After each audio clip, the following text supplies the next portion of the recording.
Hello friends, welcome back to on my YouTube channel reading practice with Jyoti.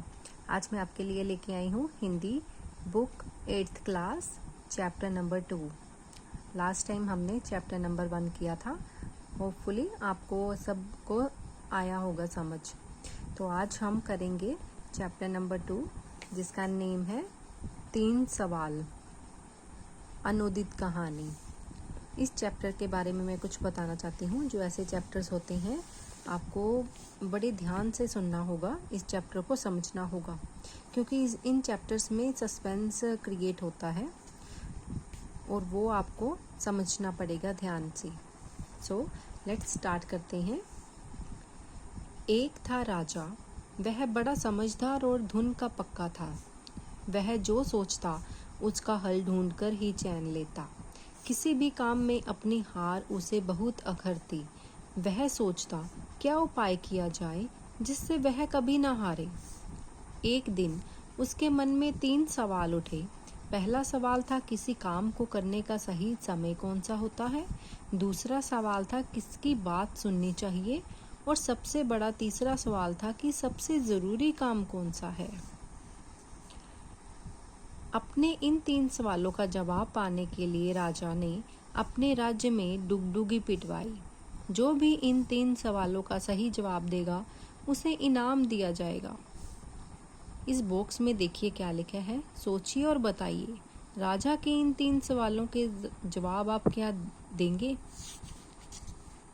So friends, इससे पता चलता है कि जो इसने सवाल पूछे हैं वो काफ़ी कठिन है। चलिए आगे रीड करते हैं। डुगडुगी पीटते ही दूर दूर से लोग राजा के पास आने लगे। पहले सवाल के जवाब में कुछ लोगों ने कहा किसी काम को शुरू करने से पहले सोच लेना चाहिए कि काम कितने दिन या महीने में पूरा होगा। फिर काम करने का समय और तरीका नियत करना चाहिए। फिर उसी के अनुसार काम करना चाहिए। सही समय पर काम पूरा करने का सही एक ही तरीका है।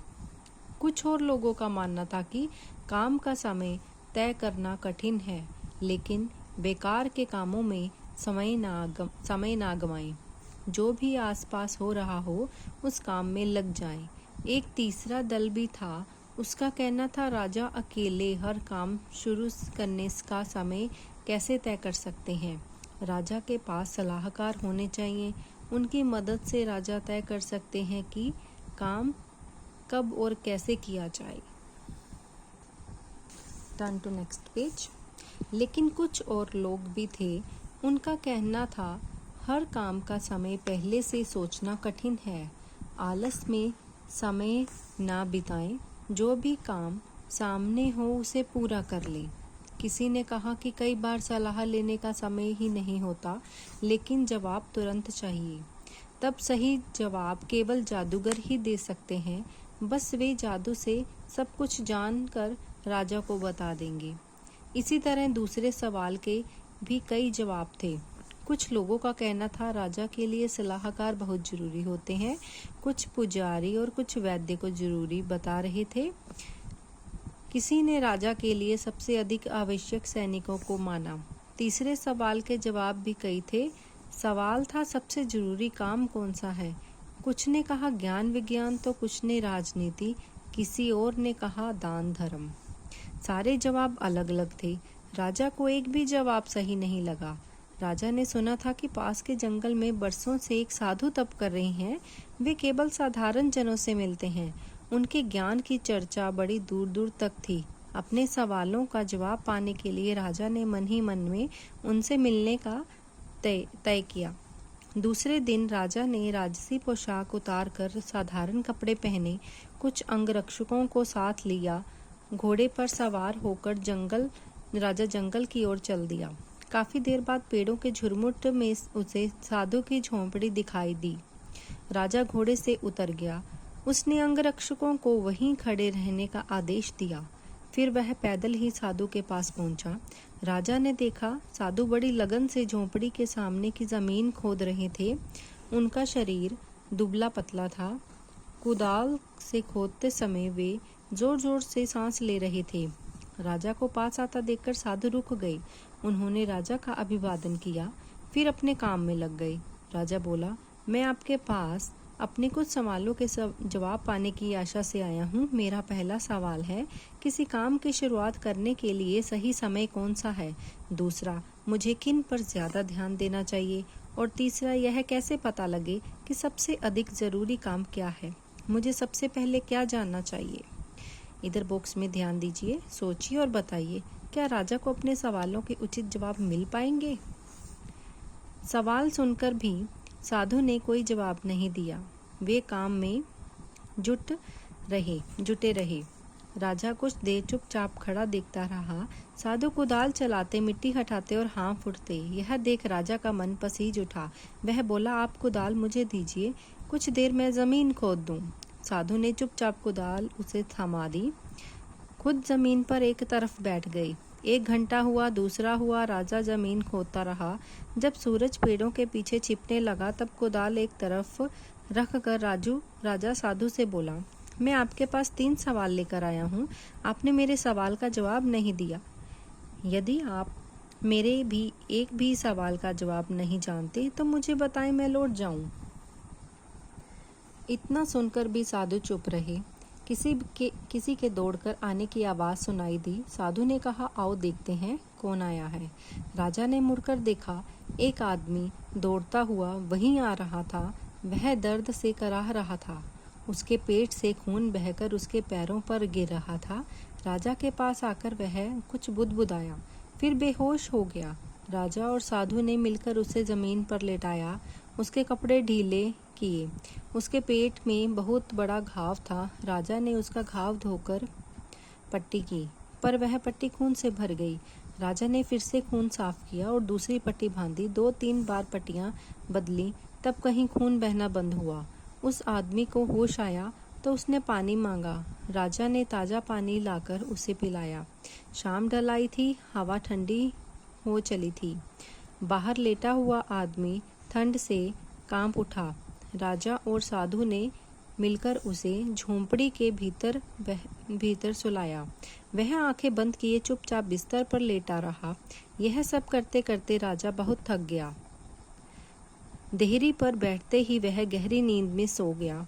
अगले दिन सुबह उसकी आंख खुली तो उसे समझ न आया कि वह कहाँ है। सामने लेटा हुआ घायल आदमी कौन है?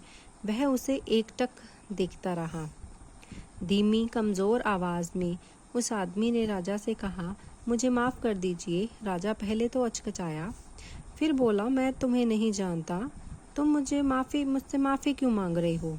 आप मुझे नहीं जानते, मैं आपको जानता हूँ। मैं आपका दुश्मन हूँ।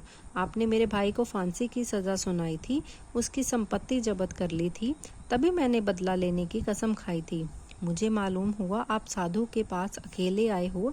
मैंने सोचा था जब आप वापस लौटेंगे तब मैं आपकी हत्या कर दूंगा, लेकिन पूरा दिन बीतने पर भी आप नहीं लौटे। तब मैं आपको खोजता हुआ इस तरफ आ रहा था। आपके अंगरक्षकों ने मुझे पहचान लिया। उन्होंने मुझे मारने की कोशिश की, पर मैं बच गया। अगर आपने मेरी मरहम पट्टी ना की होती तो मैं मर ही गया होता। आपने मेरी जान बचाई है। अगर मैं जीवित बचा और आपने चाहा तो जीवन भर आपकी सेवा करूँगा। मुझे क्षमा करें। सोचिए और बताइए, ऐसे में राजा उस आदमी के साथ क्या करेगा? उसे सजा देगा या उसे मित्र बनाएगा? सो फ्रेंड्स, आपके लिए एक टास्क है, ये आप सोच के इसमें आंसर भरो। सारी बात सुनकर राजा बहुत खुश हुआ। उसने अपने सपने में भी नहीं सोचा था कि शत्रु इतनी आसानी से मित्र बन सकता है। राजा ने उसे माफ़ कर दिया, उसे विश्वास दिलाया कि लौटकर उसकी देखभाल का पूरा इंतज़ाम करेगा। राजा झोंपड़ी से बाहर आया, साधु के पास जाकर बोला, मैं अंतिम बार आपसे अपने सवालों का हल मांग रहा हूँ। साधु घुटनों के बल बैठे उन क्यारियों में बीज बो रहे थे जिन्हें कल तैयार किया था। साधु ने सिर उठाकर राजा से कहा, राजन, तुम्हें तुम्हारे सवालों के जवाब मिल चुके हैं। राजा हैरान हुआ और बोला, मैं समझा नहीं। साधु बोले, क्यों, तुम्हें मालूम नहीं? तुम अभी न समझे नहीं? अगर कल तुम्हारे मन में मेरे लिए दया न आई होती तो तुम चले गए होते। तुमने ये क्यारियां तैयार न की होती। राह में यह आदमी तुम पर हमला करता। मेरे पास न रुकने के लिए तुम पछताते। जब तुम क्यारियाँ तैयार कर रहे थे वही सबसे सही समय था। तब सबसे महत्व का आदमी मैं था। उस समय मेरा काम सबसे ज़रूरी काम था। जब वह आदमी दौड़कर हमारे पास आया और हमने अब उसकी मरहम पट्टी की, वही सबसे सही समय था। अगर तुम उसकी मरहम पट्टी ना करते तो वह मर गया होता। इसलिए उस समय वही सबसे महत्व का आदमी था। तुमने उसे लिए जो भी किया उस समय वही तुम्हारा सबसे ज़रूरी काम था। हमेशा याद रखना, सबसे सही समय वही होता है जब हमारे पास किसी भी तरह की शक्ति होती है। सबसे महत्व का आदमी वह होता है जिसके साथ हम होते हैं। कोई नहीं जानता कब क्या होगा। सबसे ज़रूरी काम है अपने सामने संकट में पड़े आदमी की सहायता करना। इसलिए हमें जीवन मिला है। दूसरों के काम आने में ही जीवन की सफलता है। इतना कहकर साधु चुप हो गए। साधु के जवाब सुनकर राजा को संतोष हुआ। राजा ने आदर से उनको प्रणाम किया, फिर उनसे विदा लेकर अपने महल की ओर चल दिया। इसका मूल्य क्या है इस चैप्टर का? समय और कर्म का महत्व समझना, दया भावना तथा दूसरों की सहायता करना। सो फ्रेंड्स, आप सबको ये स्टोरी अच्छे से समझ आई होगी।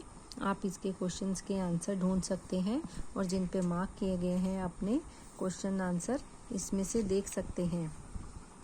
इसके मैं पेज नंबर इसके सेंड कर रही हूँ और ये आप देख सकते हो। जिन पे टिक लगाए हुए हैं ये लिखे हुए हैं क्वेश्चंस के आंसर। सो फ्रेंड्स, आशा करती हूँ आपको ये वीडियो अच्छी लगी होगी। आप इसको सुन भी सकते हैं, समझ भी सकते हैं easily. So friends, thank you for watching. Kindly like and subscribe my channel. Thank you.